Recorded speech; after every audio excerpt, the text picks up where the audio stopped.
Bonjour à tous et à toutes. Dans cette vidéo, on va parler des différences de température air et fluide sur l'évaporateur. On va reprendre un petit peu le même schéma que la vidéo sur le condenseur, mais avec un évaporateur. Alors, je vais commencer par un petit schéma explicatif. Donc, l'évaporateur, on va le dessiner comme un échangeur. Voilà. Tac. Je rentre ici en sortie du détendeur avec mon fluide qui est en partie vapeur. Hein, il y a environ, grosso modo, 20 à 30% de gaz. Donc il a déjà commencé son changement de phase dans le détendeur suite à la détente. Voilà.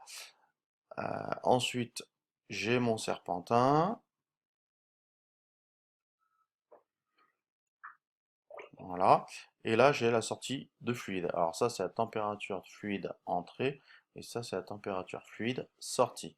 Donc là, où je vais avoir, bah ici, je vais finir mon évaporation. Là, je vais être à 100% gaz, par exemple. Et puis toute la phase après, ça va être la surchauffe. Hein, pour être sûr d'avoir du gaz en entrée de compresseur. Ensuite, je vais mettre un ventilateur, ici, avec de l'air entrant, température de l'air entrant et température de l'air sortant. Voilà. Donc, comme pour le condenseur, on va partir sur des exemples de température pour pouvoir mieux comprendre l'échange d'énergie entre le fluide et l'air. Alors, on va mettre ça sur un graphique. Donc ça, c'est l'énergie. Alors, on va commencer par le plus bas. Donc, j'ai mon fluide frigorigène, on va dire qu'il vient à 5 degrés. Donc ça, c'est la température d'évaporation aussi, hein. Température d'évaporation, 5 degrés, et qui ressort à 10 degrés. Et ma température d'entrée d'air, donc on est en climatisation à l'intérieur, donc j'ai de l'air à, on va dire, 23 degrés, et je sors à, on va dire, 14 degrés. Voilà. Donc, alors là j'ai 5 degrés, ça c'est mon fluide frigorigène qui va gagner de l'énergie parce qu'il rentre froid et va ressortir chaud. Donc, comme il a commencé déjà son évaporation dans la détente, il va la continuer dans l'évaporateur. Et quand il va finir son évaporation, donc là je suis à 100% gaz, là je suis à 20-30% gaz, hein, ça dépend un peu voilà. Et donc là je vais avoir une phase de surchauffe. Je vais appeler SC. Donc il va monter mon fluide, mon gaz, donc à 10 degrés. 10 degrés. Voilà. Ensuite, j'ai mon air entrant. Donc lui, il va partir à peu près, donc on a dit 23 degrés, c'est ça, 23 degrés. Donc le sens ici, c'est comme ça, hein, il gagne de l'énergie. Et mon air, lui, il va descendre en température jusqu'à 14 degrés. Voilà. Donc l'énergie qui est cédée par l'air sert à évaporer mon gaz, mon liquide, pardon.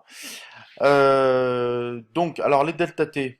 Alors, je vais retrouver les delta T. Déjà, le delta T important, donc toujours, euh, ça va nous servir pour les diagnostics de dépannage. Donc ça, c'est le delta T de surchauffe. Donc là, c'est 10 moins 5, donc c'est 5 degrés. Je vais avoir le delta TR ici, comme pour le condenseur, pardon. Delta TR, donc c'est 23 moins 14, bah, ça fait 19 degrés. 9 degrés, pardon. 19 degrés. Non, 9 degrés, on va y aller mollo, hein. 9 degrés. Et puis j'ai le delta T total qui est entre la température d'air entrée et à la température d'évaporation. Delta T total. Donc ça fait 23 à moins 5, ça fait 15, 18 degrés. 18 degrés. Voilà. Donc, alors, je vais les réécrire ici. Donc delta T surchauffe. c'est la température de fluide en sortie moins la température fluide entrée ou température d'évaporation. Donc dans ce cas-là, c'est 10 moins 5 égale 5.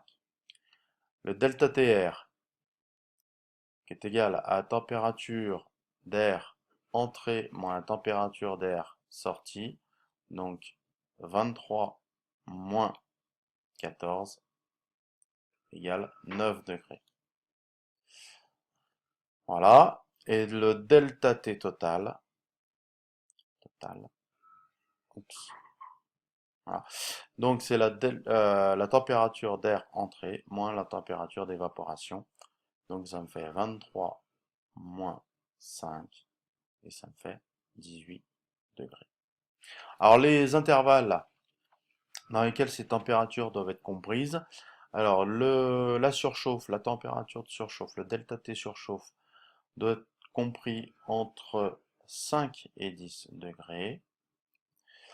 Le delta TR, il doit être compris comme pour le condenseur, un petit peu plus, entre 8 et 10 degrés.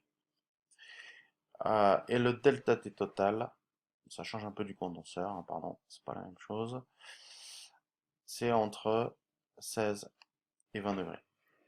Alors attention, ça va dépendre aussi de la vitesse de ventilation de l'évaporateur.